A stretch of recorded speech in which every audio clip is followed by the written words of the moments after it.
hard work beats talent when talent doesn't work hard. I always liked that growing up playing rugby. I liked the idea that, people with potentially less talent or who maybe, had to work harder for things could be successful.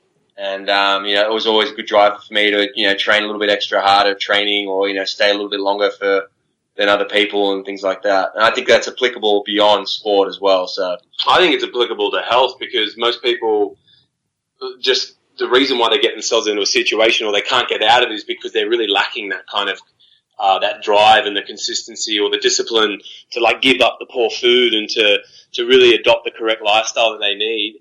And we all have the ability to do that. You don't need to have talent or to be genetically blessed. You just need to pull your finger out.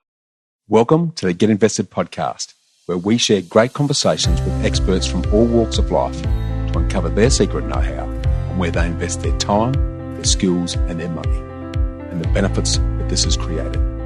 You see, the truth is that everyone invests. Every minute of every day, we're investing our time, our skills, our energy and our money in something. Some of us are investing consciously, some unconsciously, sometimes for good, sometimes for bad, and sometimes for no impact. Get Invested will help you to start living by design, not by default. I'm going to help you to make it happen, not let it happen. You'll hear the top tips on how you can live with conscious intent so that you can live more, work less, and leave a living legacy by investing now. Listen to the show to discover the top tips on how to get started, make the most of your investment journey, and ultimately to be living your dream, not someone else's. More episodes can be found on iTunes or at bushymartin.com.au/get invested. Thanks for listening, and now let's get invested. Hi, freedom fighters. How often do you say no? And what do you say no to? My bet is that for many of us, we don't say no very often, and we don't say no to much. Now, Steve Jobs was famous for saying that people think focus means saying yes to the thing you've got to focus on. But he said that's not what it means at all.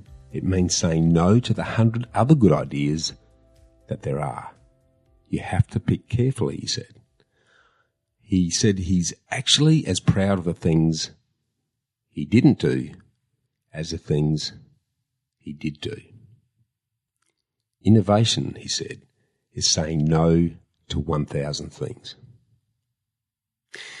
Now, a good way to help you to say no, which my good wife Sonia has taught me, is that if something is not a resounding hell yeah, then it's a no. And it's always a lot easier to say no if you're clear about your values and your vision for your life, because you can then use them as a compass. Every decision then is based on whether the outcome is taking you closer to or further away from your ideal lifestyle. You then know what you're saying no to, and by having a vision and goals, we're then more able to practice self-control and self-discipline. We must have something we're saying yes to, which necessarily comes with things that we must say no to. We can then use the self-control of saying no to keep us moving towards our big yes.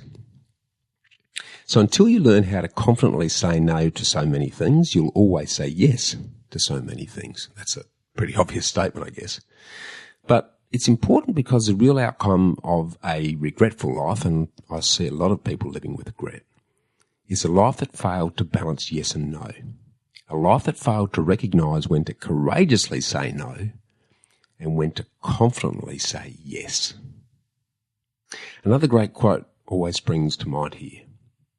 If you want more time, freedom and energy, start saying no. And when you say no to the wrong things, it creates more space for the right things to occur. Now, this is easy to say in theory, but we're all very fortunate to live in a world of absolute abundance where everything's at our fingertips instantly. The whole catch cry of the instant iPhone everything world. And we live in this world of more and this time of more. Everything seems to be about more. More money, more wealth, more possessions, more work, more exercise, more fun, more freedom, more food, more. Everything seems to be about having more. And the subliminal message? If you don't want more, then there must be something wrong with you. But the flip side of this is that we'll never be satisfied. It's part of the reason why the subtitle to my second book, Get Invested, asks you the question, do you want to live more or less? But there's a massive, never-ending trap if we're always chasing more. The Dalai Lama seems to capture this best when he said, what surprises me most is man, because he sacrifices his health in order to make money. Then he sacrifices money to recuperate his health. And then he's so anxious about the future that he doesn't enjoy the present. The result being, he doesn't live in the present or the future. He lives as if he's never going to die, and then he dies having never really lived. And he goes on to say, judge your success by what you had to give up in order to get it. So instead of endlessly chasing more, what if there's another way? What if there are situations where less is more? Let's take the example of eating and our health. If we are suffering a health issue, the answer is generally to eat differently or to take a pill, a lotion or a potion. It might be different, but the solutions are still all about more. But what if the answer is not more, but less? This reminds me of a really good definition of perfection made famous by the Frenchman Antoine de Saint-Exupéry. In anything at all, perfection is finally attained, not when there's no longer anything to add, but when there's no longer anything to take away. Now let's paraphrase that again because it's important. Perfection is not when you can't add any more, but when you can't take any more away. And this is the perfect segue into this week's episode. Now, you probably remember that back in Get Invested episode 72, we chatted to Nicole Moore on the importance of what and when to eat to get invested in your health as a critical foundation stone and a precursor to building and sustaining your wealth. This echoes my firm belief that's been moulded over the last 35 years of studying sustainable success. And it's as simple as this. Anyone who achieves and enjoys enduring success in anything focuses on the integration of self, then health, and finally wealth. Self is about your mindset, your self-belief, your values, your attitude, your outlook, and your approach. Health is about your physical condition and relationship with important others. And both of these need to be in sync before you can achieve and then sustain wealth. Without them, you won't get there, and if you do, you won't be able to maintain it. There are three legs of an intersecting tripod. Take one away, and everything collapses. So today, we're doing a slightly different take on this same theme, one that focuses on health, but as a byproduct is also about self-belief that leads to self-discipline, all brought together under the philosophy that less is more. Which is where today's special guests and brothers in arms, Saxon and Sinclair Fisher-Gray, enter the picture.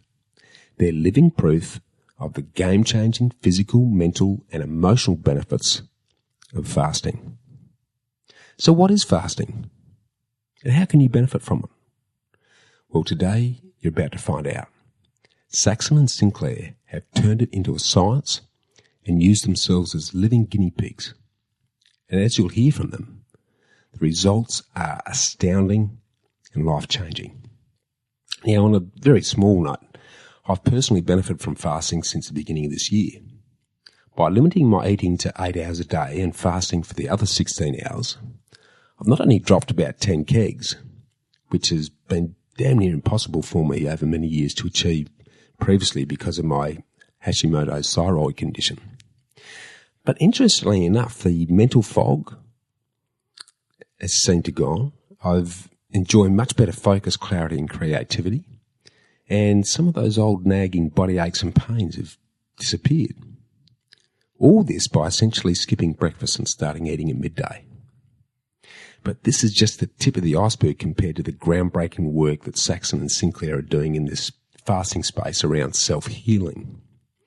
And you'll be absolutely amazed at what it can help you achieve.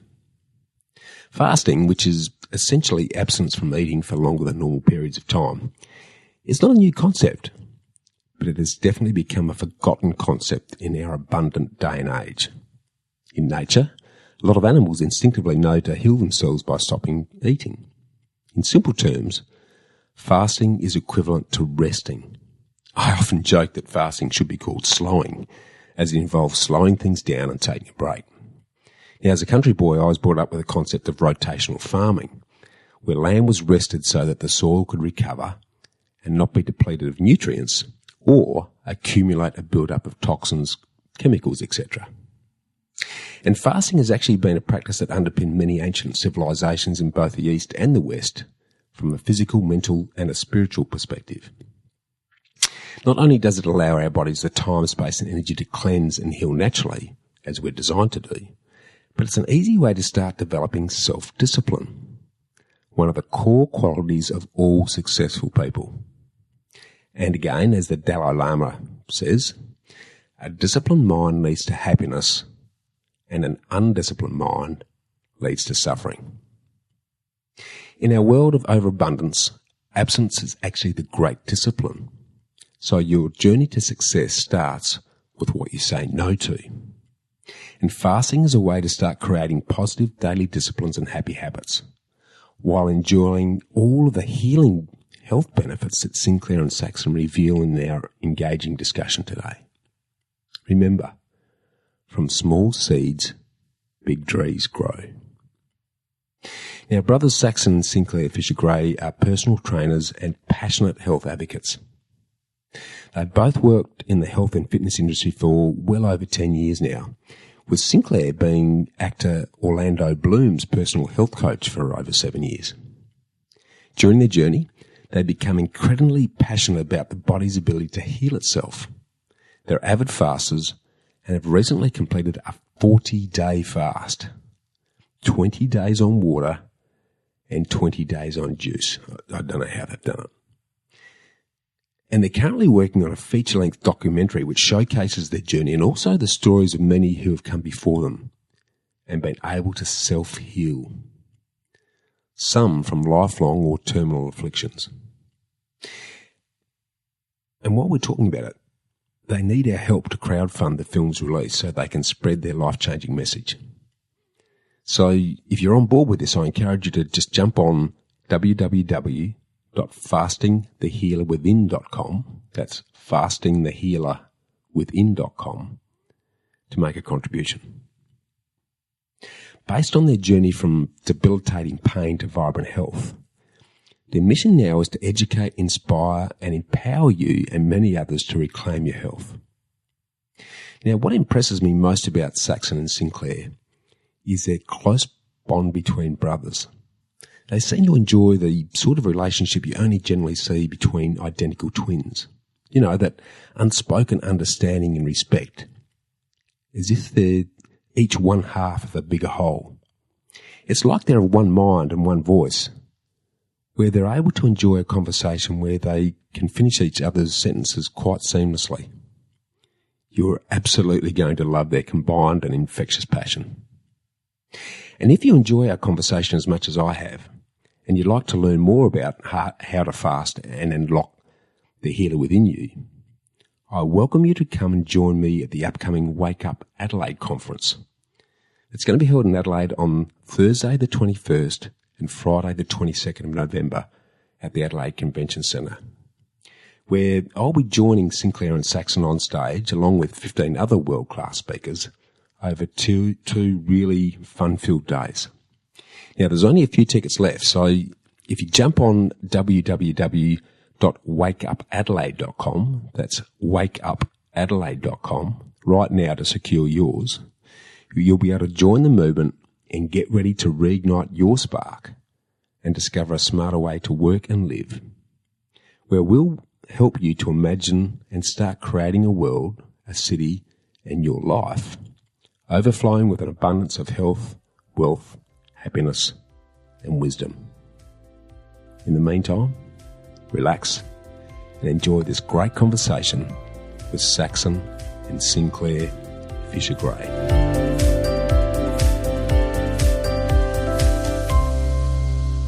Hi, freedom fighters. For those of you that have been listening to me for a while, you know that I've got a really strong belief that sustainable success lies at the intersection of self, of health, and of wealth. And bringing all that together, I've been very lucky to be joining some great speakers at the Wake Up Adelaide conference that's happening on November 21-22 in Adelaide. And today we're getting to speak in quite some detail with a couple of brothers who are making some ground-breaking manoeuvres in at the intersection of the self and the health space, and really looking to diving in deep today with Sinclair and Saxon Fisher-Gray. Welcome aboard, boys. Thanks, mate. Thanks, Bushy. Thanks for having us. Excellent. Now, guys, you know yourself better than I do by a long shot, so for those that are listening in, can you just give us a bit of a rundown on who you are, what you do, and where you're currently heading, fellas? So I'm Saxon. I'm 27 years old. I live in Sydney, Australia. I'm a personal trainer. Have recently, in the last 2 years, discovered fasting and natural healing methods of the body. And I've recently completed the 40-day fast that my brother and I did, and have just in the last 2 years really started to learn more about our body and the way it works, and the amazing healing capabilities that it has. Yeah, awesome. Very keen to dig into that as we move through it. Great. And brother number 2? Yeah, so my name's Sinclair. I'm 31, and I grew up in Sydney as well, but I spent a long time travelling. I got a job with Orlando Bloom, and we travelled the world and did movies and things, and that was a big opportunity for me to really dive deep into my own struggles, and which really started at the age of 20, where I had an injury. I was playing rugby at the time, and I got an injury lifting weights in off season. And, what should have been a pretty quick recovery ended up being a journey that's lasted all the way up until now. So, a good 10, 11 years where I've had to really dive deep into why my body isn't healing and why I'm still in pain. So I had to sort of say goodbye to rugby and just really focus on myself and educating myself. And it's taken me all around the world, and it's all these different mentors have showed up, and in the process, it's been just a massive self-discovery of who I am, and not just the physical element of why I'm in pain, but also I've been lucky enough to kind of discover my passion in the meantime. So it's been quite the journey. Brilliant. Well, I reckon what I'd like to do with that, guys, particularly with yourself, Sinclair, given that injury, it's probably been a pivotal exercise in the search that you've then gone on. Let's wind it back a little bit earlier than that, and talk us through a little bit about, and probably from the time you're leaving school, I'm guessing might be the right sort of framework, but you tell me, around clearly you had a passion for sport and personal training, and the physical side of things has obviously been important to you both. Talk us through that lead up to the point where you incurred that injury, if you can, please, guys. Yeah, so I was a pretty run-of-the-mill teenager, I was a sporty guy, but I was into my partying and hanging out with the boys and, partaking in a few recreational things, and not really having any kind of conscious thought to my physical health and what food I ate, or it was just about lifting weights, looking good, being strong, and being able to compete, in rugby, which was my passion. And it wasn't till probably about the age of about 20 where I told you I had that injury, and that's kind of where everything just stopped for me. My whole outlook on life had to change, because all of a sudden I realized what I was doing wasn't working, and I wasn't invincible. So it was a big shock to the ego, and it was just a total change in the path that I was on, and it was a scary time, because I really thought my future was rugby. Like, I was training in the off season after my first grade season in Sydney, and there was a lot of talk about me playing in the Super Rugby arena, and so I was very, very hopeful for my career and my future, and all of a sudden it just stopped, like literally like overnight.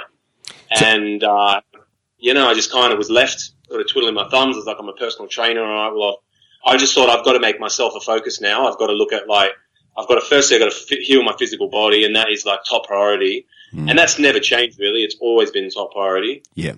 And the journey I've gone down since then has really, opened up a lot of other doors. So let's drill into the injury itself, so that the listeners sort of understand exactly what the nature of the injury was, mate. Can you sort of elaborate on that? Yeah. So like it was a basic injury, Bushy. It was a bulging disc. I got a bulging L5S1, which is like one of the most common ones you can get. Lower back pain. Everyone talks about it, and a lot of people actually have a bulging disc in that area, but they're not symptomatic, and they don't even know about it. Yeah. For whatever reason, well, I know the reason now, but my body was different, and I was seeing every osteo, chiro. I was seeing surgeons. I was seeing everybody you could, Chinese herbalists and acupuncturists, and every dollar I earned, I spent on like my quest to heal my body. And I was learning a lot along the way, but I wasn't really getting any answers I wasn't getting anything concrete, or I wasn't getting any results, basically. Yeah. So that sort of turned into a kind of hip injury that plagued me up my whole kind of first grade year. I ended up getting an arthroscopic surgery on that about a year after I stopped playing football, and then the pain sort of started to settle in my shoulder and in my upper back, and my whole body just started to become riddled with pain, and it was like, I felt like the more effort I put in, the worse it got, and so it's been a pretty interesting journey so far. So the things that you were doing, apart from seeing all of the, I'm guessing here, physios and chiros and then the natural medicine exercises, it was, you clearly didn't get much of a response from any of that. No, not really. Like, it was a bit of a Band-Aid for most of it. Like, you would get a little bit of relief, temporary relief, and within a day or two, my pain would be back, and nothing long lasting really. It was very disheartening. Yeah, and I guess mentally, it would have been both frustrating and quite depressing for you at times, I'm guessing. Oh, totally. Like, what started off as a physical injury ended up, over time developing into, bouts of depression, really. Like, I went in and out of a lot of sort of poor mental health just because I felt very, very hopeless. And I think the word depression is, I think it's different for everybody, really. And for me, it was certainly just a feeling of hopelessness. Yeah. And just feeling like I was never going to get any better for me. And honestly, like, when I discovered fasting is that was the moment that all changed. It was literally a moment where I discovered it, and someone told me a story, which I can share with you later, but it all changed. My hope and my belief that I would heal completely changed in that moment. Yeah, okay. So just sort of winding it back a little bit to, we're still working through that process, and you're seeing all of these specialists and gurus around, probably more focusing on the physical than anything else, I'm guessing, at this point in time. Yeah. Can you talk us through that, the progress of that journey and what you did differently at what point, just so we can sort of all appreciate everything that you tried until you got to the fasting piece? So, like, when I first got the injury, I started off, it was all about like biomechanics and the strength, making sure that I was strong in certain areas, particularly my hips, around the back. And so I was spending hours and hours in the gym every day. I was doing all kind of isometric exercises, and I'm a personal trainer by trade as well. So, like, I understood a lot of that, and that's what resonated with me at first. And then I discovered a guy in Sydney named Aaron McKenzie who operates who owns a place called Origin of Energy in Bondi Junction, and he actually helped Anthony Minicello completely revive his career, got back on the field and win a grand final with the Sydney Roosters. And so I heard about that story, and I went straight to Aaron, and we started talking about, you know, what I was putting into my body and how I was healing my body from the inside out. So that was the first introduction really into nutrition and food. And how long ago? Sorry, mate. Sorry, jumping in. How long ago was that when you sort of first came across that one? That was 11 years ago. Oh, so it's so the injury happened then, and not long after you came across this guy. Okay. Yeah. Yeah. Right. Yeah. So his philosophy is, like you need to heal the body from the inside out, and he's a big believer in the paleo diet. Well, at least he was then. He's certainly he actually does a bit of fasting now, and not because of me or anything. We caught up, and he actually told me he does a bit of that now, which is kind of funny. Yeah. So, but yeah, at the time he was really big on the paleo diet and grass-fed meat and pasture-raised eggs and all these things. So I went from eating just a complete, whatever the hell I wanted, my body was a trash can, to being really conscious of what I was putting in my body, and I was the guy turning up to barbecues with the boys with my grass-fed meat, and and probably still getting as trashed as the rest of them. But I became really, really conscious of everything I put in my body, and so for 8 years I was a paleo, but I was eating meat every day, and I wasn't eating that many vegetables. I wasn't really eating any fruit, and my body just didn't really get any better. It actually got worse, and my pain got worse, and my skin got worse. And you'd never know. If you looked at me at the time, I was tall, I was big, I was strong, but I carried around pain every day, and there was so many. I couldn't even run across the road without my back hurting. So. Right. My body was completely out the window. I couldn't even play touch football. I couldn't even play a casual game of basketball. It was, it was a pretty sad place to be for someone like me who just spent so long, spent his whole life being competitive and physical and played such a big role in my life. So it was a hard pill to swallow, but I never gave up. I will say that. I never gave up. Yep. Well, talk us through more then from there, because I really and then we'll come back and have a drill into Saxon a little bit, because Saxon's sort of the quiet observer here in this process so far. But talk us through where that led you to until you finally got through to what you're now doing in the fasting space, mate.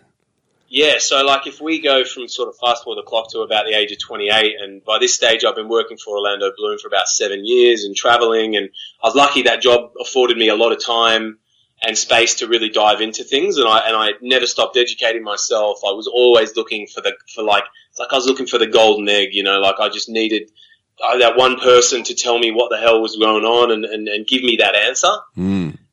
And we just so happened to be in Shanghai, China, and we're working on this movie, and I'm on set, and I was pretty bored as you get on set, and I'm just sitting on my phone and I'm looking through Facebook, and this video pops up of a guy named Tyler Tolman, and he's talking all about he was talking about the face and how the face is a reflection of our internal health, and he was talking about how the eyes are a reflection of the kidneys, and how meat, if you eat, and if your eyes are dark, then if you have bags or circles, then it's a reflection of poor kidney health, and which is something I've always dealt with. And he was saying eating a high protein diet can really cause degeneration of the kidneys, and so I was piecing together all of what he was saying, and it was really making sense with the situation I was in. Yep. So I dove straight into this guy Tyler, and then shortly after went to Bali to take one of his courses, and I'm sitting in the classroom, and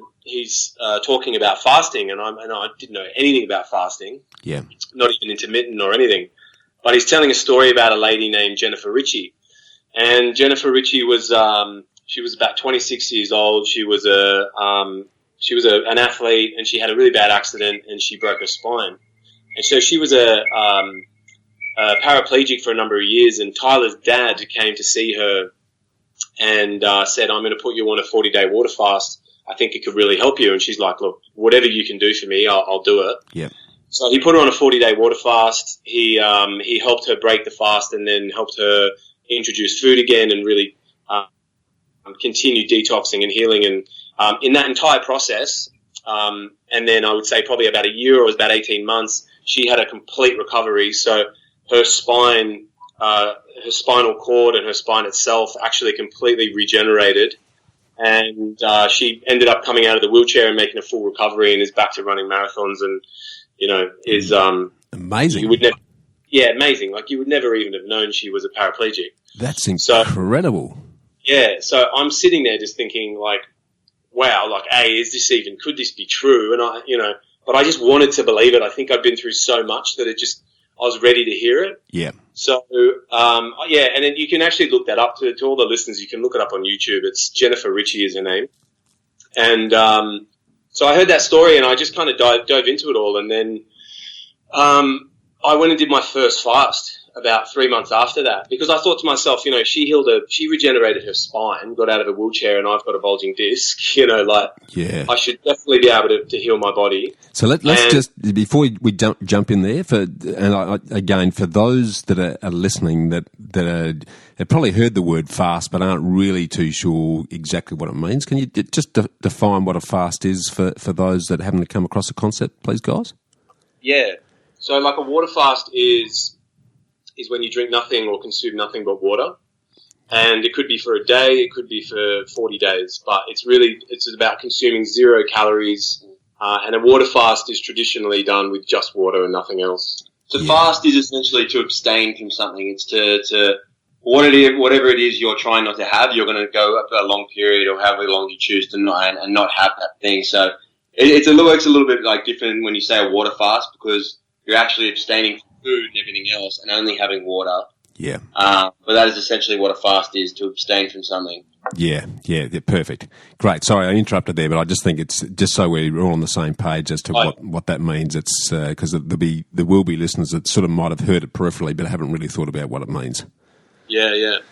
So, so Tyler was talking about, one of the things he talked about, which I loved, is he said, like animals in nature will fast when they're sick or injured. And they know intuitively when to eat again when their body's healed. Their hunger will return, and it's a sign that the body is ready to eat and the body's healed. Yeah. So, we are no different to those animals. We may live pretty different lives, but our bodies work the same. We've got the same ability to detox and regenerate. And that's really what fasting is. It's detoxification, which leads to regeneration. It's like your body it's always trying to regenerate, but it can't do that until it removes all the obstructions. And the lives that we live just don't enable us to do that. We're all too stressed and we're all eating the wrong foods and living really fast and hectic lives. That's why we're not regenerating. And the moment you slow down and you take away all of that, all of those distractions, and the food being the biggest one, the body has the time and the energy to then detox and heal. So the first fast that you did then, Sinclair, how long over, and it was a water fast, was it? So is that what we're saying? Yeah. Yeah, and how long did you do that for? That was 19 days. Yeah, wow. Okay. Yeah. But that was such a kind of impromptu, I prepared for a long time. I didn't actually even tell anyone. I think Saxon was one of the only people I told. Yeah. And, I didn't even tell my boss. I didn't even tell Orlando. I had to go down to Mexico to renew my visa. Yeah. And I thought I'm going to be by myself there for a week. It was supposed to be 7 days. And I thought, all right, I'll just do a 7-day water fast. So even that, had me pretty nervous. I thought, man, I've never even done a day before. 7's going to be, 7 should be tough. So I did, I was constantly reading, trying to educate myself. I did one meal a day for a couple of weeks just to get my body as physically ready as I could. I ate all raw, plant-based. By that stage, I was pretty much vegan anyway. When I left Tyler's retreat, I was pretty convinced that was what I needed to do in general. Let's drill straight into that, because that's a big thing for a lot of, particularly the typical Aussie. And I class myself as one of those. As I mentioned to you off air, my mother was a butcher, so it was meat 3 times a day and very high protein. So, and there has been a big movement in the plant direction. What got you? What was the trigger that went from protein to plant-based? Well, firstly, I'd spent 8 years, a good 8 years, really diving into the paleo lifestyle. And I was eating eggs every morning. I was having some kind of protein, whether it was lamb, fish, chicken, beef, whatever it could be, at lunch, and then the same at dinner. Yep. And that was a conscious effort to heal myself too. So I was buying the best you could get. I felt like I really gave that a shot. So I sort of started to lose faith in that a little bit. Yeah. And then, Tyler showed up, and Tyler started talking about nutrition and plant-based nutrition having the kind of energy that our body needs to really clean out. Like, I think the big thing I noticed was, or the thing that really resonated with me was when I learned about this idea that we heal through what we eliminate from the body, not through what we put into the body. So I focus so much about on, am I getting enough omega-3s? Am I getting enough B12? Am I eating the right foods that are going to nourish my body? Instead of thinking like, am I going to the bathroom 3 times a day, or am I regular? Are my kidneys filtering like the acid waste from my lymphatic system? Which is a whole nother conversation. But basically, the whole thing is like, am I detoxing every day enough to get rid of all this waste that I've built up in my body? Because it's the waste that I've built up in my body that's actually caused this injury to occur in the first place. It wasn't the weightlifting I was doing, because I was doing very light weights. I was actually doing a warm-up set of deadlift. I was doing 60 kilos. So anyone who's ever done deadlifts knows that is not, you shouldn't be getting a bulging disc from that. It was actually because I had such a high level of inflammation in my body that I was just, it was going to happen at any moment. So is this about acidity and the pH levels? Am I right there, yeah? Exactly. So you're very high acid, is that what I'm hearing? I was very high acid, yeah. Yeah, okay. I've got to say, mate, that's the first time I've heard, and you've just flipped my lid around that exercise, that it's the elimination piece that's actually really important, because I've focused all on input, not output. And you've really got me thinking around that subject as we speak, guys. So, yeah, okay, awesome. So talk us through a little bit more then about what that meant in terms of how you changed things as a consequence of that. Yeah, well, I think it just, it gave me the strength to just literally drop meat overnight. Like, I went vegan pretty much overnight while I was on that course. Yeah. And I just never really went back, And I think it gave me the renewed hope that I needed. I was really starting to lose hope because I wasn't getting any results. And then, the big one for me was that first fast that I did. I spent probably the first 10 days like really feeling it out and just, not getting, I was detoxing. I was doing enemas and things I could sort of make my urine smell absolutely foul. Like, I had some pretty foul stuff coming out of the body, but I was just watching myself getting like skinnier and skinnier, thinking, oh God, is this working? Yeah. And then it was about the 10th day and I was really struggling. And I was thinking to myself, I'm going to break this fast because, I'm here alone in Mexico. I don't know, I started to freak out a little bit. Well, before I do that, I'm going to do an enema. And I did an enema and I looked in the toilet bowl and there was 2 or 3 massive worms just sitting in the Yeah, and I just thought, wow. So I've gone and grabbed the fork. I've gone and grabbed some cutlery and all this stuff and I'm fishing through it. And sorry to whoever owns that apartment, who's ever stayed there since. So, and again, for those listening in who haven't got their head around what an enema is, it's basically flushing through your colon or the nether regions with water. Yeah. Yeah, exactly. Yeah, you just kind of stick a hose up your butt and you flush water down there, and then you sit on the toilet and you just let it all fly out. And when you're water fasting. Another thing to mention, when you're water fasting, your body it starts to loosen up all the old waste and plaque, which is like old hardened mucus and anything that's stuck in the colon wall, it's going to start to loosen it up. So when you get that water up there, it's just like creating a bit of a flush, like a wave to kind of push it all out. It's like cleaning the debris out of a toothbrush, pretty much. Is that what we're saying? Yeah, exactly. So it was fascinating for me because I'd never seen any worms come out of me before, and I thought, oh my God, what the hell is that? And they weren't wriggling around anything; they were dead. Wow. But I was just amazed by it. But then I kind of realized, hey, I actually don't feel like crap anymore. I feel all right. Like it was the best I'd felt, and I realized that getting rid of all of that was was the reason, So Yeah. 2 days later, I was completely out of pain, and that's like the first time in how many years? First time in 9 years. That would have been revelational to you, mate, wasn't it? Oh, it was huge. It was huge. Like I wanted just to keep fasting, because by that stage I felt so good about what I was doing, even though I felt like crap. I didn't feel like crap, but I just had no energy, and fasting it's very challenging, but when you're getting a result like that, it was like, I'll just keep going until, there's nothing left of me, but then, I'll be well and truly healed in the process. So, I managed to go 19 days because the visa kept getting, delayed, and then, I just said I'm going to keep going until I get the visa. So it ended up being 19 days, but yeah, it was really that fast that kind of cemented my understanding of this idea of detoxification and like how important it is. Yeah, and I guess what we're saying here is you're actually giving the body a rest, and you're giving it a chance to really have a look at itself, and then get rid of because let's face it, with the average diet in this day and age, we're just walking garbage tips, aren't we? We're just so full of crap and chemicals and all sorts of gumph, and it's got to stick all the way through and stay there. And if we're just continuously shoveling stuff in at least 3 times a day, then the body's got absolutely no opportunity to tackle that crap and then get it out of the system. Exactly, yeah. And it's like, it's got to come out. What you put in essentially the waste product of it anyway has to come out, and if it doesn't, it just keeps filling up.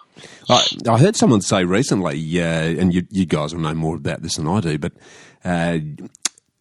one of the ways the body protects itself from the pretty bad diet that we have is it encases all these toxins in the body fat that tends to coat, particularly around the stomach and some of those areas. And then when people lose the weight, they start feeling like absolute crap because those toxins are then released back into the system. And there's almost this negative psychology. It's like, hold on, I'm supposed to be feeling good, I'm not feeling really bad, but in actual fact, it's just the body finally releasing those things and trying to get it out of the system. Yeah, absolutely. I mean, fat acts as a buffer between the body and the toxicity.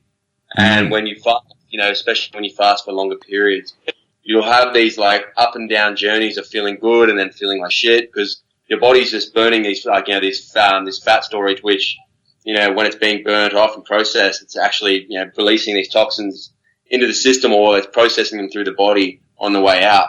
Yeah. So you'll often have these things called healing crises where you start getting feverish and you start feeling a bit sick, which is just your body responding to the toxins that are being processed through the fat. Yeah, so I guess the thing to take away from that is that for those that are going to start incorporating some fasting in their regimen to self-heal, whether they're suffering from physical issues or otherwise, then those little signposts aren't signs that there's something wrong. That's actually a sign that some good things are happening because the body is starting to process and get rid of that crap.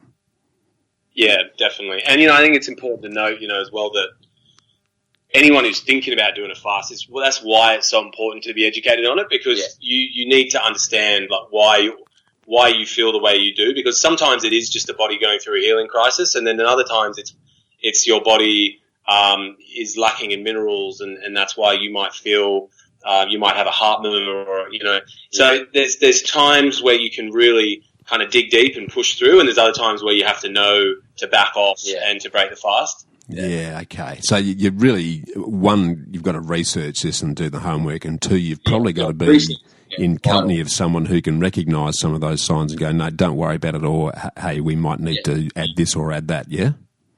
Exactly. We would always say, we typically say, if you're going to go any longer than, say, 7 or 10 days, you want to make sure it's facilitated or at least monitored. Yeah. Because, you need someone who knows what they're doing, someone who's experienced to be able to tell you if you can or can't keep going. Yeah. Hey, Saxon, you've been pretty much the passenger on a lot of this journey. That's probably, mate. He's got a good story to tell, so I'll let him tell. I've given him a couple of toys. He's been busy, don't worry. Well, I'm keen to dig in because you've obviously, and I said this off air as well, Sinclair had a very real need and a very real reason to continue this search to get to a point where he's finally got something that's given him relief. You haven't suffered those exercises, and yet you've shown the courage and the fortitude to say, hey, I really like what my brother's doing here. I really believe in what's happening here. I'm getting on board with this. Tell us a bit about that if you can, please, mate. So Sinclair and I shared a room up until I was 19. He was 23. So, like, him and I are really, like, super, super close, always have been. Been pretty much best mates our entire lives. Awesome. So I saw him go through this injury. I saw firsthand how much he struggled with it and how much it kind of affected him. So, it was hard for me to sit there and watch him go through that. And then I saw him go on this big, long journey with paleo and eating meat and like, constantly searching for an answer. When we were actually living together in LA, when he came and told me about fasting, after he'd been at Tyler Tolman's retreat and told me about plant-based nutrition. And I don't know, it was something about fasting, he kind of came with this like really kind of great energy about it. And so I wanted to go learn I wanted to do my own research on it. Yeah. And the more I learned about it, I looked up Tyler, I looked up other people, experts in the field, read books about it. And the more I learned about it, the more it just made sense. It just made a lot of sense as to how our bodies are capable of these things. And there's science behind it as well. It's not like, it's this voodoo magic. Like, there's a lot of science behind what these people are now talking about. So yeah, like, the more I learned, the more kind of passionate I became about it as well. And then after Sinclair did this 19-day fast, he then approached me about this idea of originally doing a 40-day water fast, which I must admit I balked at. But then once we had a bit of a discussion about it, and we managed to meet in the middle, doing a 20-day water fast and a 20-day juice fast. And that I could kind of wrap my head around, because we were both moving home from America at the same time, and neither of us were going home to any work. So, we're both coming home, we're both unemployed, we both had nothing but free time to do this. Mm-hmm. And it just kind of seemed like the stars were aligning, to be honest, and we were both really, really interested in it. And, as much as I wanted to do it myself and be a part of it, I wanted to be there for Sinclair and support him. I don't know, once we started learning about it more, once we started planning for it, it just built and built and built. And suddenly by the end of it, I wasn't nervous. I was more excited than anything. I was ready to do it. Yeah, okay. So did you go down a similar path and do some smaller fasts before you both decided to go for the journey in the wilderness? Nothing towards Sinclair's degree. I did a 3-day fast. Yeah. Started with that, and then a few months later I did a 5-day water fast. And were you seeing direct benefits from the 3-day and the 5-day when you did them? Not to the degree that what I did on the 20-day. I didn't see any major effects on my body so much, but mentally I felt really, really good. Which is, something that, a lot of people don't really necessarily know about fasting. Like, when you fast for an extended period, or even just your intermittent fasting, you get this unbelievable clarity in your mind. Like, and suddenly all those muddled thoughts and all that cloud that's all over your brain just disappears. Why is that? Yeah. Why is that, guys? Do you know?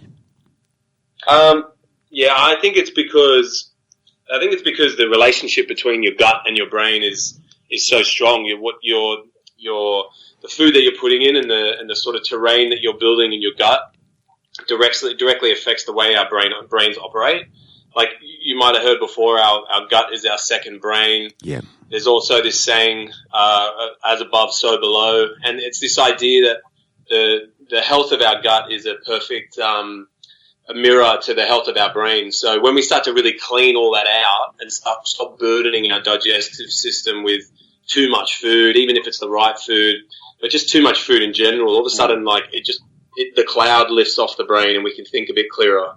Yeah, makes sense. We spoke about the energy that the digestive system needs and takes from the body in order to process the food, especially, a standard American diet that is full of, your processed foods, refined sugars, lots of heavy meats. And it's like your body is putting so much energy towards just getting that through its system, just managing to get it out the back door, that it doesn't have energy to give towards anything else, one of which being your thought, ability to think clearly. So suddenly when you take that out of the equation and you're fasting, your body is then able to disperse energy more evenly and towards things like that. Suddenly your brain is just firing at an incredible rate. Yeah. Tell me, why 20 plus 20? I'm just interested in why you've settled on 20-day water, 20-day juice as the sort of, and I'm guessing here this is what you're thinking is the optimum fast. Am I right in saying that, or no? Can you sort of talk that through for me?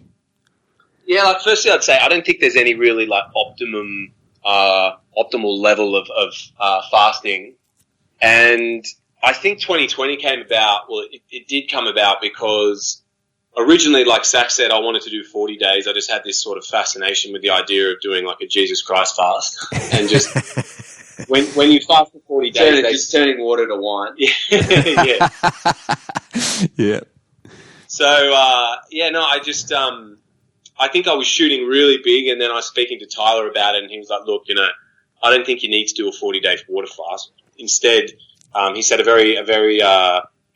kind of I don't know about common is the right word, but an effective way to do it would be to do 20 days of water and 20 days of juice." And his dad talks about the sort of philosophical meaning behind 2020 and 2020 vision, and this whole idea of like kind of renewing the body back to its kind of homeostasis. And so, yeah, I think the other thing is like when you do a water fast, how you break the fast and what you do afterwards is arguably as important, or if not more important, than the water fast itself, because you can really undo a lot of the good work, and your body all of a sudden after 20 days or any period on water, it's really starving for nutrition. And if you give it the nutrition, you're essentially giving it the building blocks to regenerate.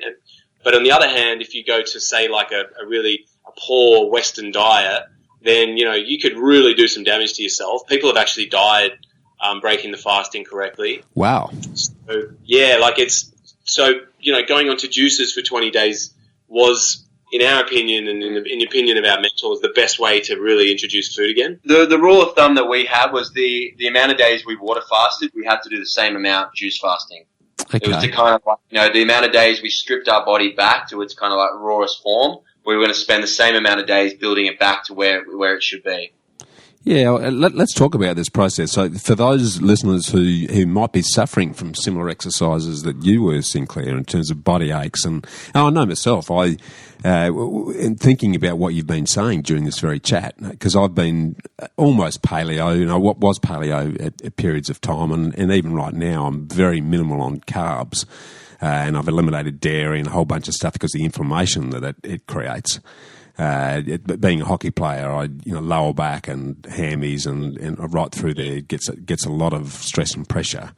And I hadn't actually thought about it in that context. But if someone's saying, okay, well let's give this a crack, what would you be suggesting they do as the initial fast, and what should they be doing before in terms of eating and another regimen, and then what they should be doing after, just to get a taste of whether they think they're going to start seeing some benefits from this?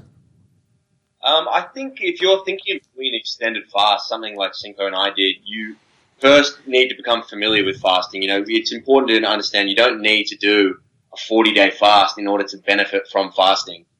And I think it's really important to work your way up to something like that if you desire to do something like that. So starting small, just becoming familiar with it, something like intermittent fasting, skipping breakfast, skipping dinner, whichever one you choose to. You fast for 16 hours of the day and then eat all your meals within an 8-hour window. Become familiar with that, become familiar and comfortable with the idea of being hungry, because, that's something that you will experience, and it's not the end of the world. In fact, it's not a bad thing at all.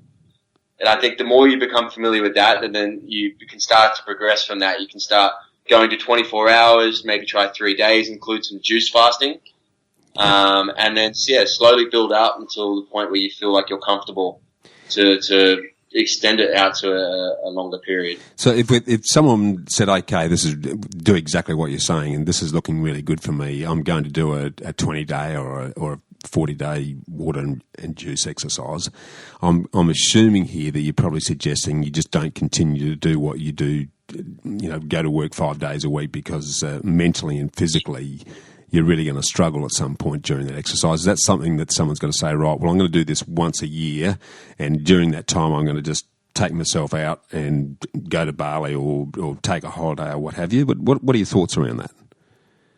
Yeah, so you're absolutely right. Like, if you're going to put your body through something as challenging as a 20-day water fast, or any kind of fast, to be honest, even if it's 5 days or 10 days, I would plan it so you can take the time off work and you can really honour the whole process, because you're doing this, ideally, you know, whether you suffer from chronic pain or you've got no ailments or anything, you're really doing this to give your body the opportunity to detox and to heal and to regenerate. So you want to give yourself the best possible shot that you can.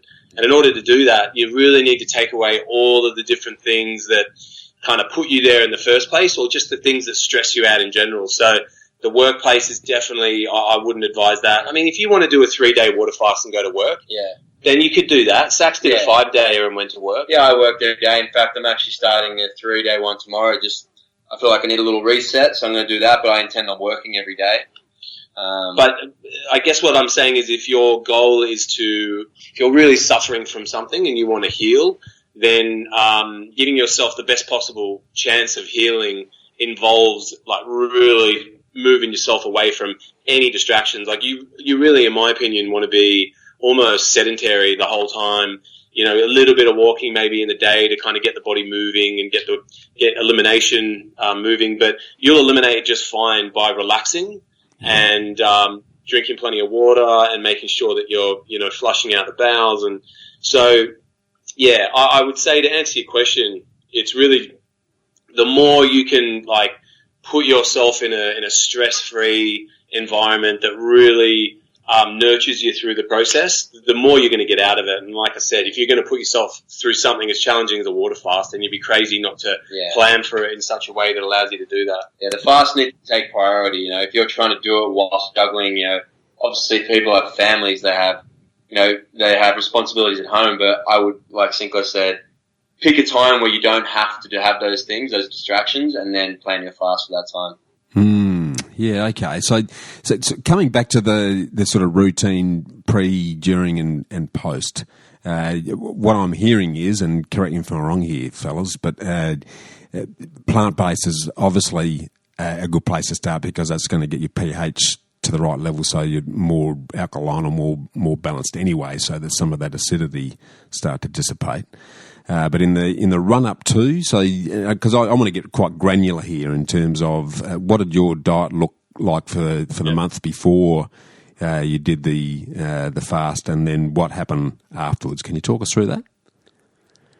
Yeah, so the main thing, our major concern leading up to the fast was two things. It was cleaning out the body as best we could, because when you go into a water fast, one of the most important things to understand is your digestive system completely shuts down.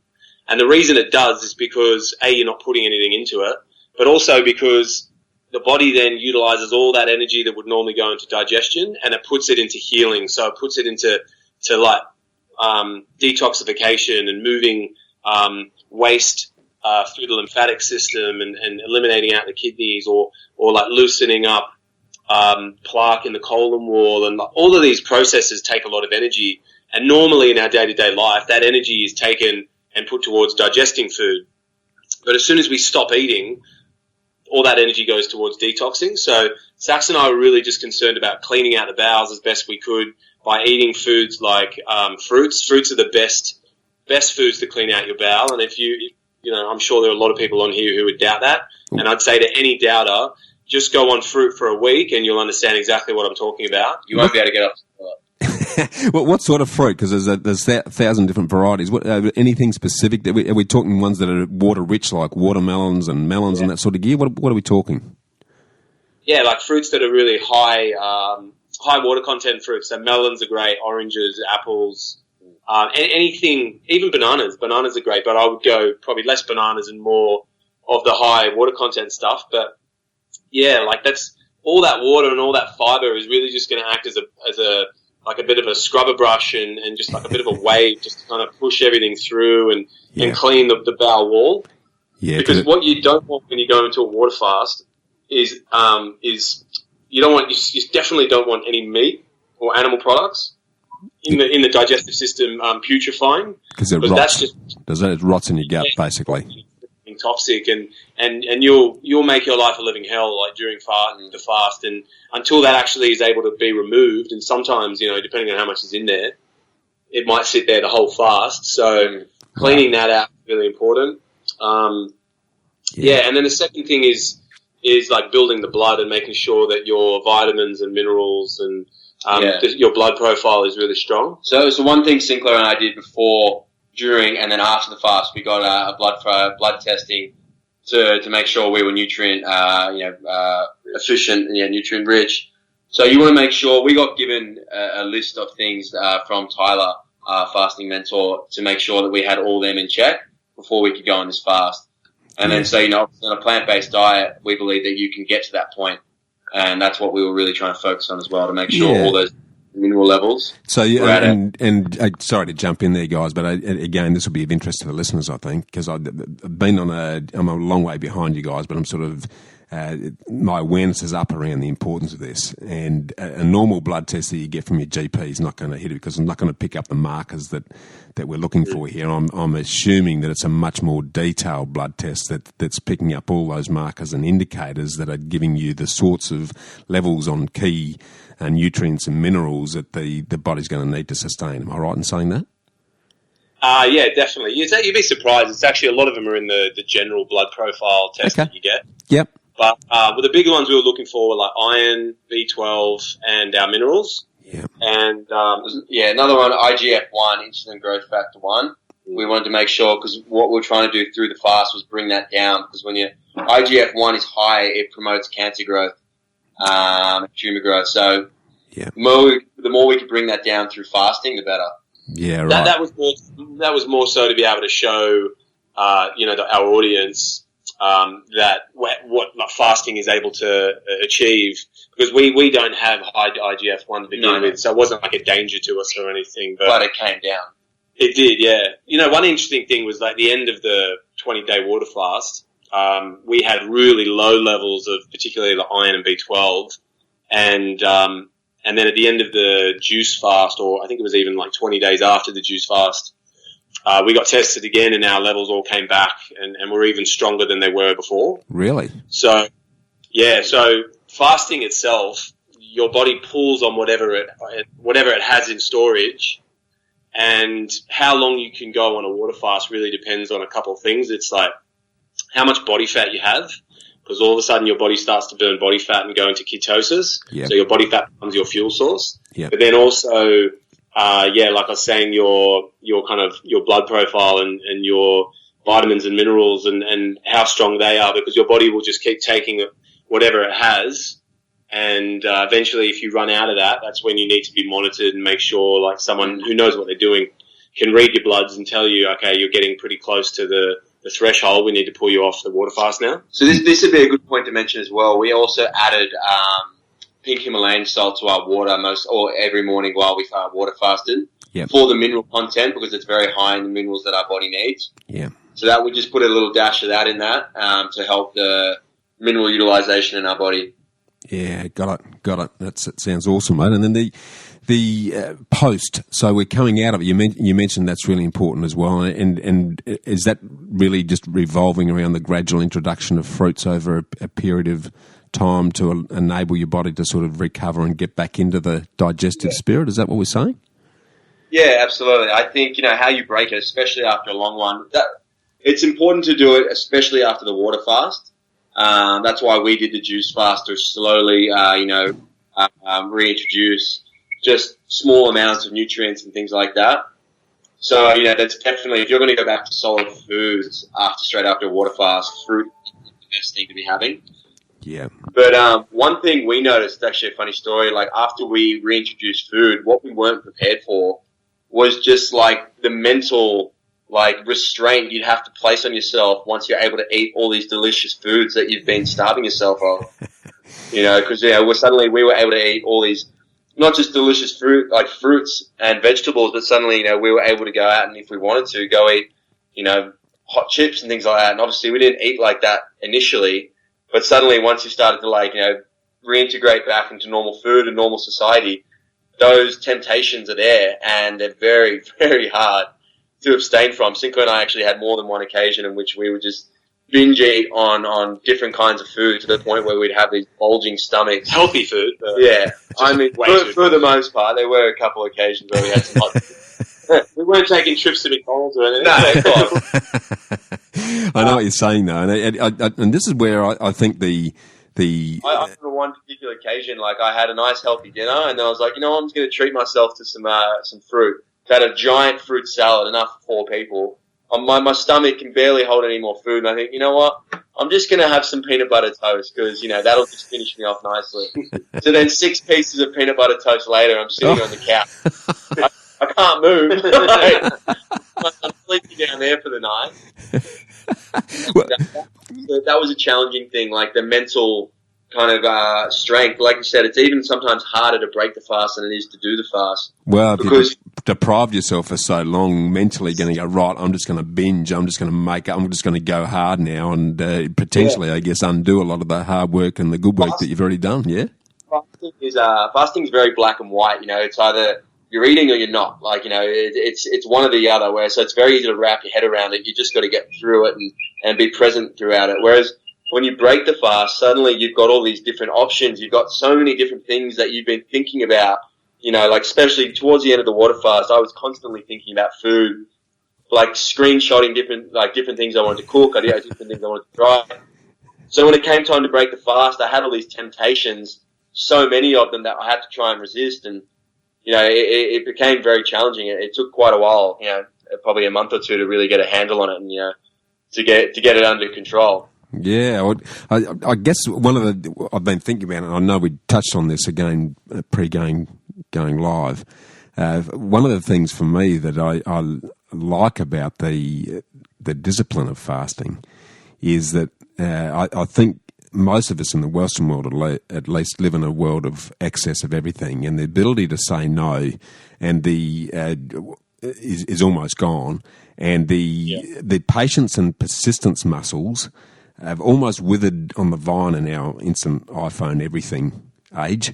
And what I love about the fasting process is that the mental discipline that would start to instill would have a whole series of flow-on benefits, I would have thought, fellas. Yeah, definitely. And probably some people have never even experienced that kind of discipline. And until you do a fast, you don't really realize what you're physically capable of, but mentally as well, because, to go without food, which is something that we have such a strong attachment to go without food for any period of time, it takes a massive level of dedication. And that's why, like, when Saxon and I talk to people, they're all just like, I don't know how you did that. I couldn't go, 1 hour without food, or I can't go a day without food. And it's like, there's this whole mentality of there's a lot of miseducation out there. Yeah, there's just this idea that, we need it all the time, and it's like and it's just not true, But yeah, going back to what you're saying, it's a massive lesson in self-discipline, and you kind of finish the fast and you think, man, what I did, that's it's a massive achievement, and just proof. You're just proving to yourself every time you do it that what you're capable of. Yeah, and you have that discipline, and if you can apply that to the rest of your life. Yeah, I have since the fast finished, have had situations there, where I'm stressed out, or you doubt yourself, and then there's that little voice in the back of your head goes, mate, you fasted for 40 days. You can do this. You're capable of a lot more than you think. It's spot on, and yeah, you made a really good point there. It's once you start to develop that sense of confidence that you can say no. I'd challenge a lot of the listeners to question the last time they said no to something. Because we're just surrounded in, we can have what we like, when we like, how we like, as how much as we like these days. For most of us anyway, we can. And that brings its own set of challenges. So the underlying benefit of the fasting exercise was not only the health benefits and the resetting and allowing your body to heal yourself, but mentally, I can see there being some massive benefits in that regard. So, guys, what I love about fasting, it's not a new idea. But it's what I love about it is people are starting to rediscover it almost and recognise the benefits of it, because it's talked about it as far back. And I remember in my young days being brought up as a Christian, reading the Bible, and there's a lot of talk about. I think every seventh day they fasted. When they're in the wilderness. And I think Noah and, as you said, Jesus had spent the 40 days in the desert. clearly they weren't eating during that time. So the benefits about this have been known for a long time, and I think while it's forgotten and it becomes trendy to, or maybe it's not trendy even, maybe it's our health system is so focused on treating symptoms by throwing a pill or a chemical or something at it, that the concept of saying, well, I actually don't need anything, I just need to get away and let my body do its own thing, is just become foreign to us. Would I be right in saying all of that? You're a conspiracy theorist if you say that.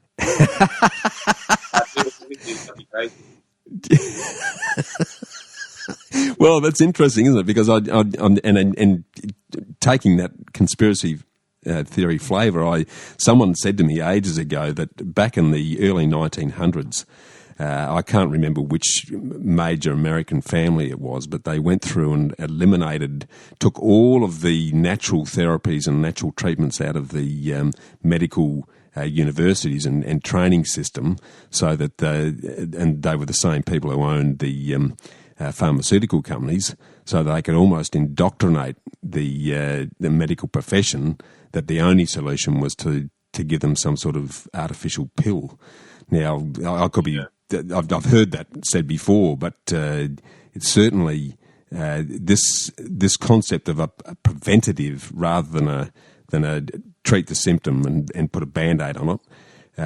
It seems to be the flavour of the month, and I think a lot of us, and me included to a certain degree, if I've got an issue, then I'll deal with the issue by going to the doctor and getting something to put on it, or take some sort of pill, or you name it.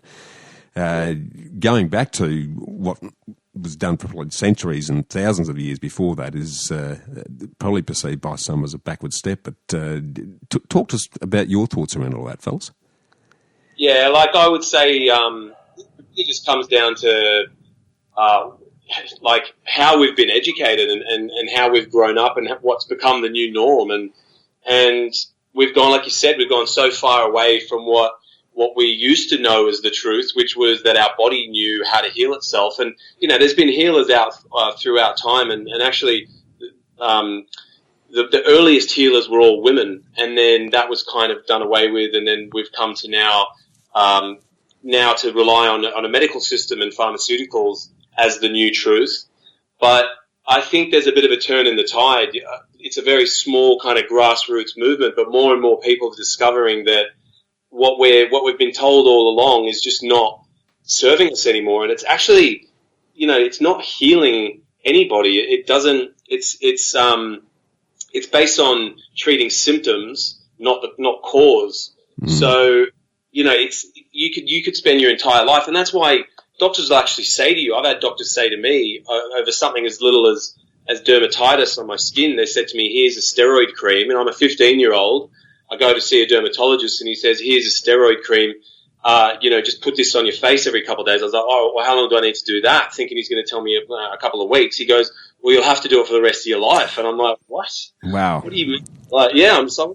What are you talking about? Like, isn't this supposed to fix me? And it's like, no, all it's doing is treating my symptoms. And it's a steroid-based cream. It's actually suppressing my adrenal glands, which are supposed to be doing that job. Your adrenal glands produce the steroids that should be healing my skin, but by putting that cream on, I'm actually weakening my adrenal glands and making weakening my body's own defensive mechanisms. So this kind of system that we all rely on, it's actually it's suppressing our body's ability to heal and actually making us worse. While all along we've got the answer. The answer's there.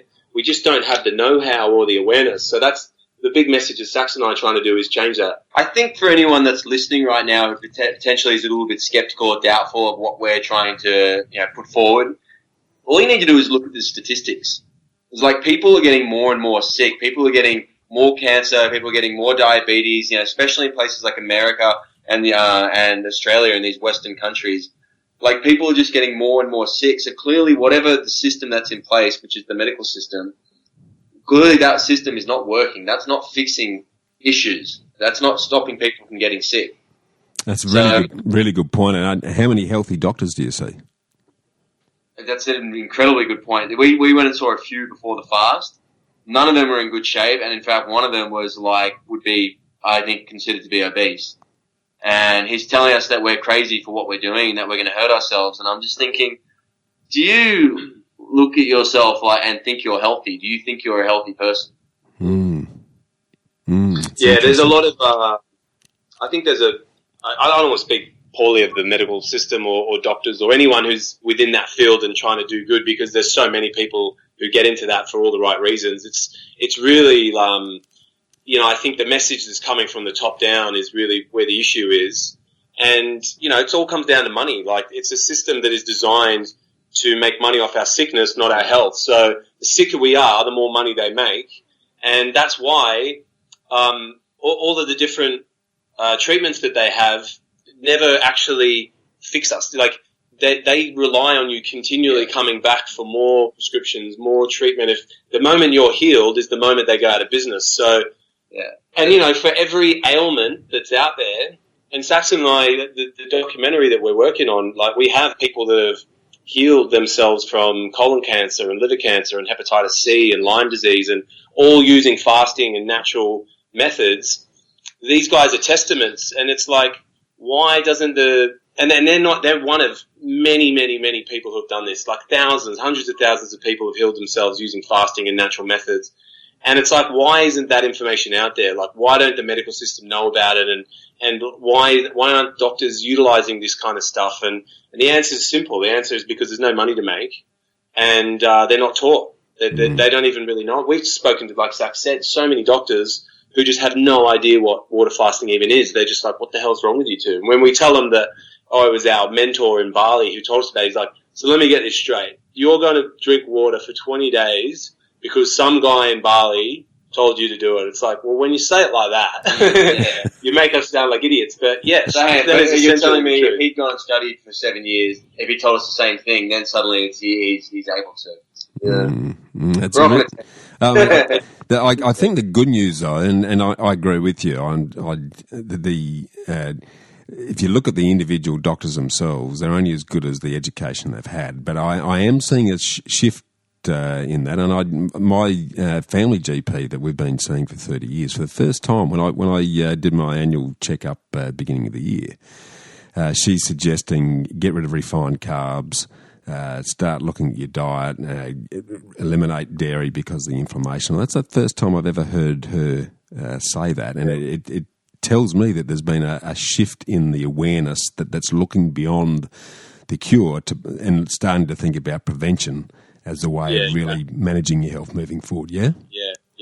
And I think we're still a little ways away where we can only focus on prevention, because so many people are well down the path of sickness. So there's still a lot of healing that needs to take place. But, prevention and healing are the same thing. You prevent disease in the same way you heal it.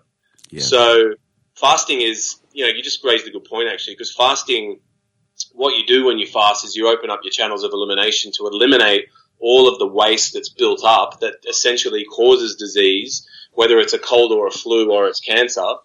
It opens up the vents and gets rid of all of that. So when you're fasting, you're actually preventing disease from ever taking place. So whether or not you're actually sick and fasting to heal the sickness, or you're just someone who wants to just kind of get ahead of the ball and just keep the body nice and clean so it never gets sick, fasting is all about preventing disease. Yeah, spot on. That's a really good point. Really good point.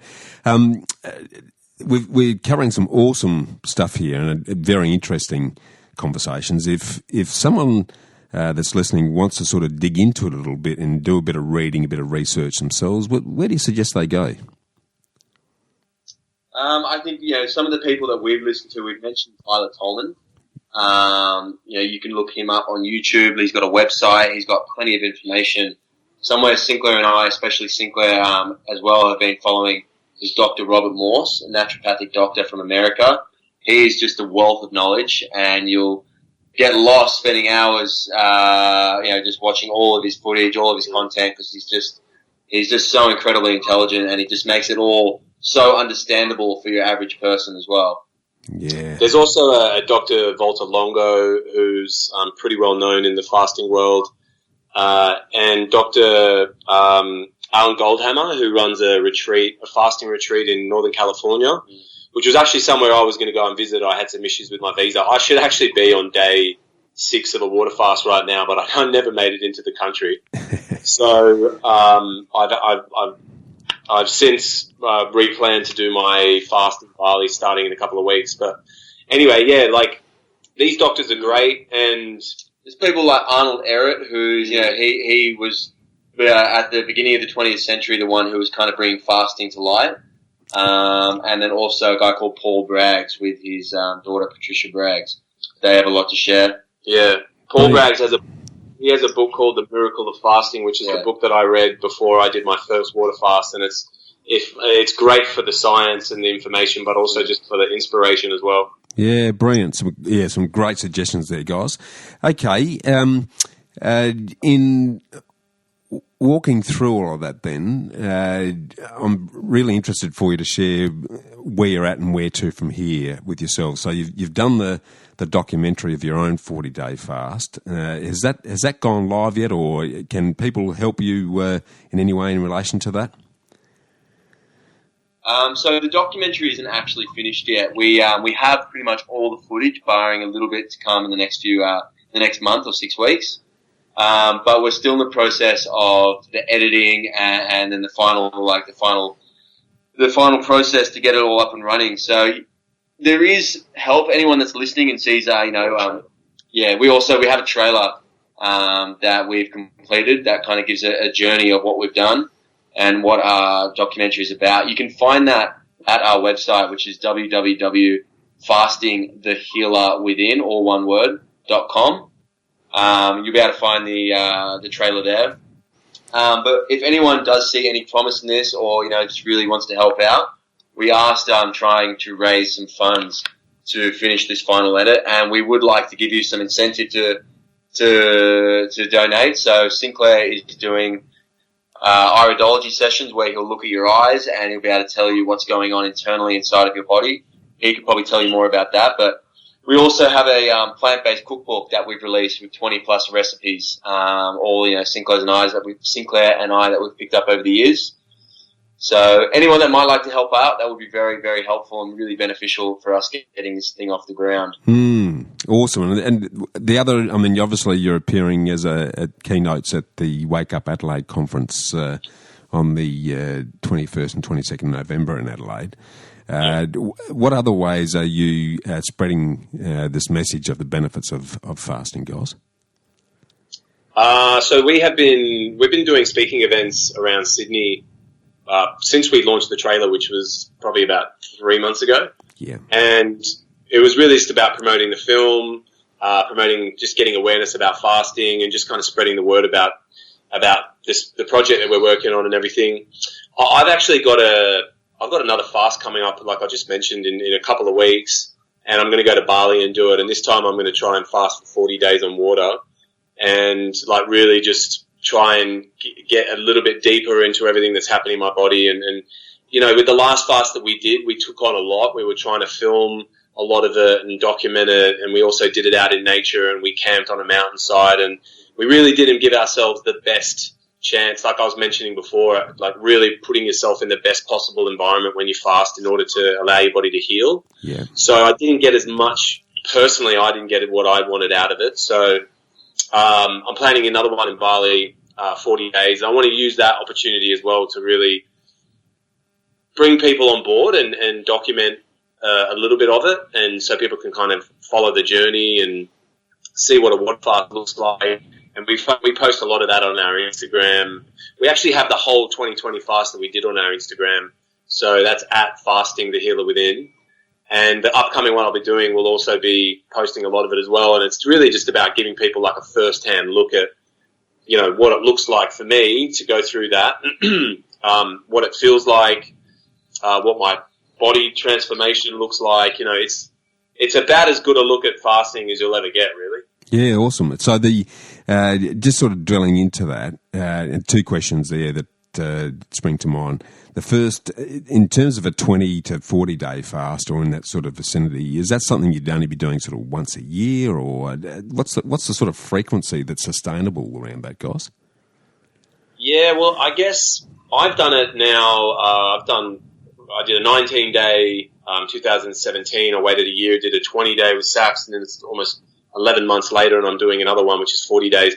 There's no real textbook answer for that, but I would say, you want to make sure that before you do a fast, your bloods are in order and you prepare for it. But a general ballpark would be, I think you could safely do like a 20-day water fast once a year, but what you're doing for the rest of the year is so important. Like if you're living a healthy lifestyle, then you could probably get away with it. But I would also say that you wouldn't really need, I don't know anyone who does a big water fast once a year. I know a lot of people who fast, but I've never met anyone who does 20 days every year. And because you really, unless you're just someone who just wants to push the human experience and like really go deep, you just don't really need to. Like you can keep your body disease free and functioning very healthy and pain free, and just by what you eat and your day to day lifestyle. Okay, so what I'm hearing from that then is once you've done a reset like this, where you've given your body a chance to get rid of all of the rubbish and heal itself, then providing you're living a healthy lifestyle from that perspective in terms of diet and exercise and the mix, that's plus perhaps some intermittent fasting as part of the regimen, that's probably going to be enough to sustain a pretty good life. Am I reading that right? Yeah, definitely. And I would also say that one of the messages in our film is this idea of fast, faster, and fastest. And it really ties into what we're talking about, because everyone's like, well, how long should I do a water fast? Or how long do I need to fast for? And it's like, well, you don't need to do a fast at all. The reason we chose to do a water fast is because it's the fastest way to detox the body. Mm-hmm. But if you wanted to do it a little bit slower, then you would go down to something like a juice fast. And if you wanted to go even slower than that, then you would go something onto like a raw plant-based diet with a high level of fruit consumption. And those three levels are kind of the baseline for fasting or for detox and regeneration. If you went away from that onto, say, like a standard American diet of like high protein, lots of cooked foods, then you're going to pull out of detox completely. Mm. But you could simply just go to a raw plant-based diet with a lot of fruit, and your body would start detoxing. You would start cleaning out your bowels. Your lymphatic system would start moving and pulling all the acids and cleaning up your entire body from head to toe, because your lymphatic system, that's the job. It's your sewer system. So, yeah, you don't need to do a water fast. It's probably the most important thing that we could say, because I don't want everyone to think, oh, shit, I've got to go and do 20 days of water. You don't want to think this is the only way to fix myself. That's not the case. Yeah, that's a really important message. I'm glad you mentioned that, guys. For someone like myself, I love playing sports still and keeping really active. But I can really see the merits in doing a reset detox to get rid of a lot of the rubbish, because I've got thyroid issues and a bunch of other stuff that I reckon this would be, if one of the key things I'm hearing here is that cancer and all these other things you mentioned, they're actually autoimmune responses. If you allow your body to heal that autoimmune exercise, the body's going to stop attacking itself because it's now in a healthy condition. All of that stuff's probably going to disappear. So, but someone who's pretty active and plays sport and is in the gym pretty regularly, and they do a fast, obviously there's going to be some potential muscle loss with this exercise, but is that going to interfere with someone who's pretty physical, guys, or not? I think an extended fast, you're going to have to take some time away from your, if anything, probably from a week to 10 days onwards. You might have to take, a little bit of time away from your sport or your kind of, your passion that might be physical. But again, I think you just got to ask yourself why you're fasting in that case. If you're fasting to heal your body or create a better life for yourself, you got to weigh the positives against the negatives, because, you might lose a bit of muscle, you might take a bit of time away from the sport, but that can all come back. If anything, you're allowing yourself to perform better when you come back and you start playing sport, and you're allowing yourself to be stronger. Yeah. And probably play for longer as well. So it might be a really good end of season, off season reset before you then. That makes perfect sense. Is a better option than to just continue playing through pain or pain through an issue that you might have. What we're saying, Bush, is with enough fasting, you might be able to revive your rugby career, mate. Or revive my hockey career, mate. More to the point is for me. That's exactly right. You got me excited now. Hey, you'll be winning All in 2020. Look out, the Olympics, here we come. Hey, something that I'm keen to, now I'm putting my investor's hat on now, fellas, because I've been lucky enough for my wife and I to put ourselves in a good position where we can give back to others and help others like you're clearly dedicated doing in terms of helping people to heal themselves. How are you monetizing this in the context of creating a vehicle here that's going to give you enough income to continue doing this and potentially do this full time rather than perhaps have to still be PTs and do other stuff on the side? Any thoughts around that? Yeah, so we never really got into this at all for the money, and we're still not in it for the money. We got into this originally to just heal ourselves, and through the journey, one thing that has become apparent is that this is something we're really passionate about and the message we want to continue spreading.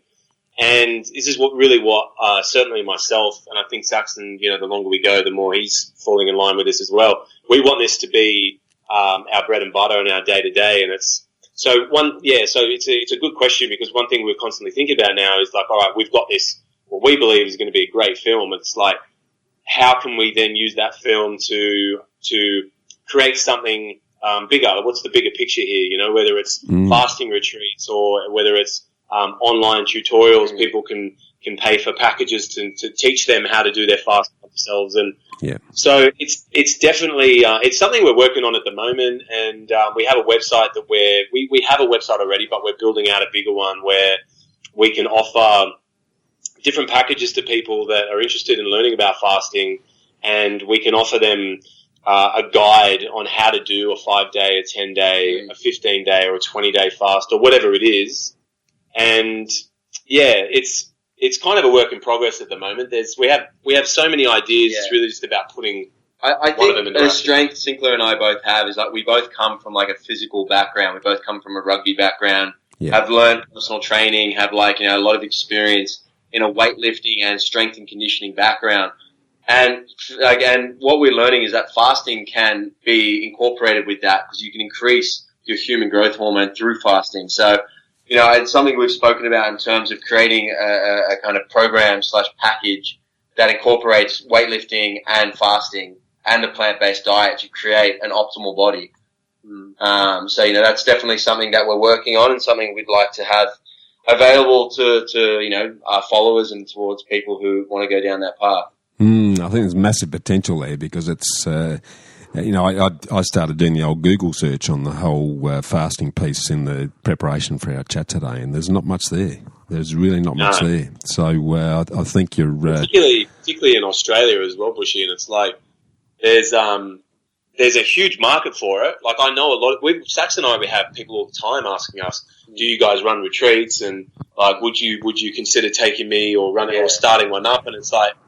It's incredibly flattering and humbling at the same time, because it's like as much as we consider ourselves, like, I wouldn't say by any stretch of the means experts, we're certainly enthusiasts of fasting, but we've got a little way to go before I feel confident taking someone else through something as serious as a water fast. Yeah. But definitely something I want to do. Like, I've talked to Tyler a little bit about potentially starting up a program here in Australia where we can help people go through a water fast. It's just when you talk about water fasting, it's like you can really go deep with people, and you can reverse a lot of very serious chronic diseases.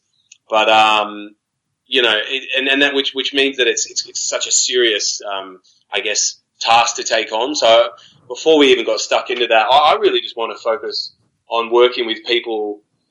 To just, like we talked about before, like preventative measures, and using like intermittent fasting and using the right kind of diet, and teaching people like how to make sure they never even get to the point where they need to do something as like a water fast. Yeah, very good point. If you're living the right way, then you don't need to detox, because you won't have the toxins in the system anyway. That's a very good point. Yeah, exactly. Mate, awesome stuff, guys. I want to flick into the all infamous ambush round, if we can now, please, which is the old 5 favourite questions that the audience love to get your opinions on. So, kicking straight into that, what's your favourite quote and why, fellas? My favourite quote has always been, hard work beats talent when talent doesn't work hard. I always liked that growing up playing rugby. I like the idea that, people with potentially less talent or who maybe, had to work harder for things could be successful. And, it was always a good driver for me to, train a little bit extra harder training or, stay a little bit longer than other people and things like that. And I think that's applicable beyond sport as well. So I think it's applicable to health because most people just the reason why they get themselves into a situation or they can't get out of it is because they're really lacking that kind of that drive and the consistency or the discipline to give up the poor food and to really adopt the correct lifestyle that they need. And we all have the ability to do that. You don't need to have talent or to be genetically blessed. You just need to pull your finger out and stop eating the waste and start living the correct lifestyle. And you can pretty much heal from everything. I've just told you stories about people healing, getting out of wheelchairs. She wasn't some special, blessed or touched by God. In fact, you would think the opposite because she was in the wheelchair, but she pulled herself out through just, a method that is like we've been talking about. It's as old as we are, and everyone has the ability to do that. Yeah, love it. Yeah, no, that's a great quote, guys, and a great application across the board. So well summed up there. What about? And you've mentioned some of the books that you suggest we read around the fasting area, but what would be the top book that you'd recommend people have a read and why? So I mentioned The Fasting Miracle by Braggs. One I really liked actually that I've read on all my fasts is called The Essene Gospel of Peace. And there's another one called The Essene Gospel of Science, and it's by it's written by an ancient culture called the Essenes who trace back, I think, as far as 4,000, 5,000 years ago, and they were big advocates of fasting, and a lot of their books and their scriptures were actually discovered in a cave.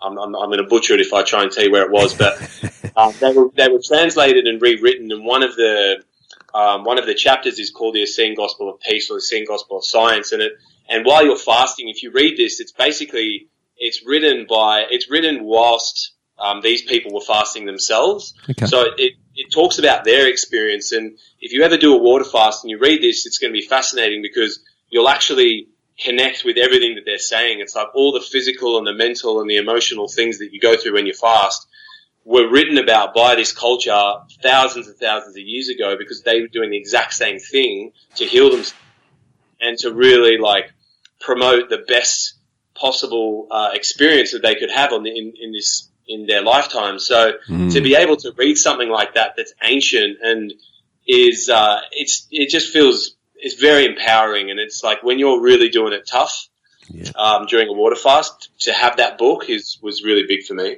Yeah, I'm going to say a different one. I'm going to say Harry Potter because I'm a massive Harry Potter nerd, and I think it's important to be able to just unwind and use your imagination and allow yourself just to be a big kid again. Yeah, love it. Yeah, great combination there, and I agree with you. The Essene exercise.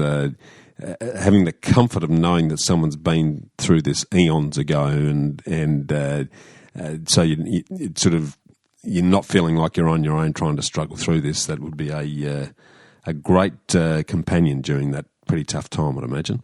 Now, awesome guys. Now this one's a bit left field, but it's something that all Aussies feel they pay too much tax. So, what's the top thing that you've both done to minimise legally the tax that you pay, fellas? Stop working. Love it. Great answer, mate. I'm right on you there. Store accounts, mate. Legally. Yeah. No, that's a good question. Look, tax has not been something I've really had to worry too much about, I guess. I've been putting all my money into, firstly, I've been earning sort of cash, so then I've just been kind of putting all my money back into business. But yeah. I think it's you're looking for get a good accountant, mate. Yeah, get a good accountant. Love it. Now, this in the context of your sort of outlook on health and whatnot, and give it this slant. What's the worst and best piece of advice that you've received around that subject?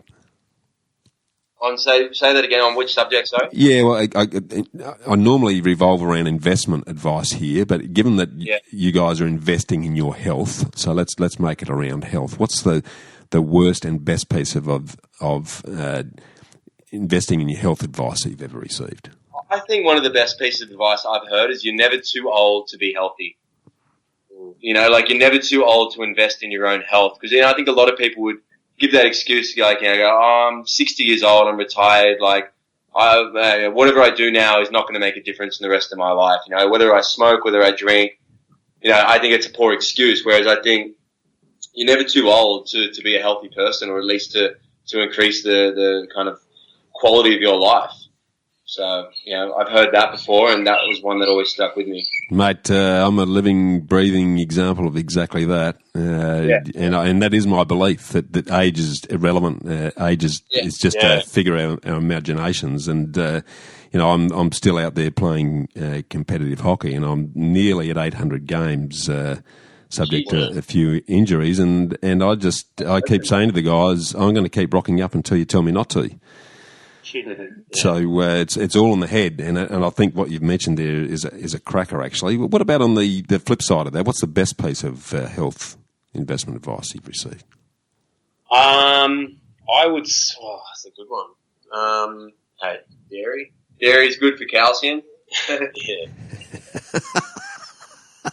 That's a controversial one. So I think what I've probably learned, this is advice I've had to give myself over the years, and the lesson that I've learned is that if you just can't give up. Like, you can never give up on, it's particularly your own health. Like, if you're struggling with something, if it's something, regardless of what it is, you've got to believe that there is an answer. And it took me 8 years to discover that there was. And now, I've been practicing fasting and using food to clean out my body and heal.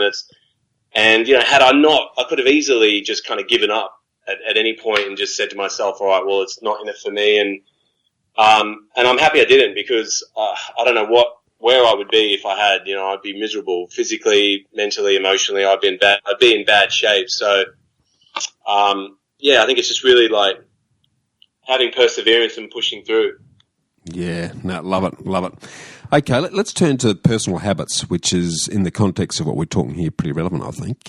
What's a personal habit that you both have that you believe contributes to your success so far? I don't do it every day. I sometimes forget, but before I go to sleep at night, if I write a to-do list for the next day, if I write everything that I need to do, I always have a productive day, because I literally, at any point in the day when I feel like I'm kind of lagging or I'm not really entirely sure what I should be doing, I look at my list and I go, boom, I got 3 things there right there that are important for me that I need to do. Yeah. Whereas, sometimes I don't write that list, I get a bit lazy, and then I find myself during the day sometimes sitting there going, I'm not really entirely sure what to do with my time right now. Yeah, that's really good. So, I find it's a very, very easy one, very applicable to anybody, and very effective. Yeah, good thoughts. Awesome. Last sort of question, and I'm going to put a slightly different twist on this one in the context of what we're talking about here. But if you were speaking to someone around who's starting to think about more about their health, what would you advise them to invest their time, energy in and skills in to achieve good quality health long term? I think first and foremost, I'd say education. So not necessarily going to uni or college or, spending 3 years and $50,000. More so, I would say just finding little short courses that they can take, but really like putting the time and energy into research and hear the experiences that people have had on these things, and just continually learning. Like, the more you learn, the more you know, the more you can do, and the more you can do, the better you can become. So really it all starts with educating yourself. Yeah, no, absolutely. And I absolutely ascribe it to the fact that life is one long learning journey, and you never stop learning. In fact, the day you stop learning is the day you might as well pack it in. All my mentors, actually, it's one of the big things I took away from all of them is they always talked about how much how many courses they've taken and how much money they've spent. And they all say, they go like, and some of them are in their 60s and they've been doing it for 40 years, but they still take courses, and they say, they're like, I've spent probably $500,000 on educating myself, and it never stops. Yeah. Yeah. That's so true. Absolutely so true. No, love that. Guys, it's been an awesome chat. I'm really looking forward to catching up with you both in the flesh when we both jump on stage at Wake Up at Adelaide. And I'll just repeat the dates there: November 21st, 22nd in good old Adelaide. In the show notes, we'll include the link to Wake Up Adelaide. We'll also include the links to what you've already mentioned during the podcast, guys. But if anyone wants to reach out to you personally and get in touch, what's the best way for them to do that? Via our Instagram, which is, like we mentioned before, at Fasting the Healer within. You send us a private message on there, comment on a photo. We're pretty active on there. And then, we can, if it requires even more communication, we can exchange details and stuff like that on there. Brilliant. Guys, love your work. I really think you're upping the ante on an awareness of a really important subject that people really need to start considering in relation to enjoying a fruitful and fulfilled life. So I'm going to be a close follower and close supporter of what you do from this point on, and thank you for spending some time and getting invested with us today. Yeah, of course, mate. Thanks, Bushy. Thanks for having us. Time, man. Been great, mate. We'll talk to you soon, fellas. Cheers for now. All right. Thanks, Bushy. See you, mate. Well, freedom fighters, how good was that? To get a summary of all this investment gold in the show notes, just email me on hello@khgroup.com.au. That's hello@khgroup.com.au. Or check us out at www.bushymartin.com.au/get invested. I look forward to joining you next week for another episode of the Get Invested podcast. So thanks for listening, and as always, dream as if you'll live forever and live as if you'll die